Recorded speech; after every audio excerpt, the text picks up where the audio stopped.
It all started with an invitation. Well, not exactly an invitation, more like a reluctant, "I guess you can come," from my boyfriend, Mark. His ex, Sarah, was getting married, and for some reason, he thought it was a good idea for us to attend. "It'll be fun," he said. "Closure," he said. I should have known better. The wedding was beautiful, in that over-the-top, Pinterest-perfect kind of way. Sarah looked stunning, of course, and her groom, Daniel, couldn't stop smiling. I felt out of place, like a guest who'd accidentally wandered into the wrong party. Mark, on the other hand, seemed oddly calm. Too calm. Then it happened. Midway through the reception, just as Sarah was about to give her speech, Mark stood up. My stomach dropped. He had that look in his eyes, the one he gets when he's about to do something big. Before I could stop him, he was down on one knee, holding a ring, and asking me to marry him. The room went silent.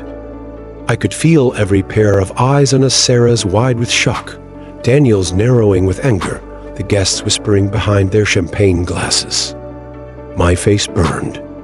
I wanted to disappear, to rewind the last 5 minutes and scream at Mark to sit down. But instead, I said yes. The fallout was immediate.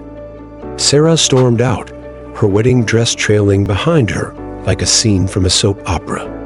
Daniel followed, throwing a glare in our direction that could have melted steel. The guests erupted into a mix of gasps, laughter, and awkward applause. Mark looked thrilled, like he'd just pulled off the grandest romantic gesture in history. I felt sick. By the next morning, social media was on fire. Hashtags like #WeddingCrasherVibes and #ProposalFail were trending.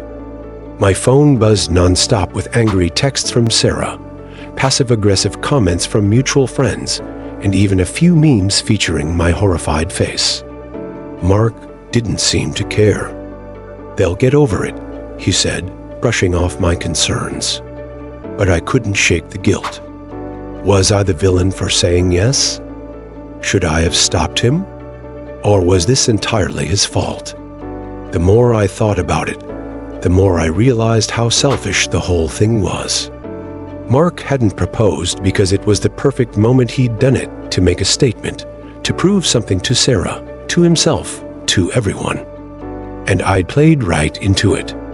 Now I'm left with a ring on my finger, a boyfriend who still thinks he's a romantic genius, and a sinking feeling that this might not be the love story I signed up for.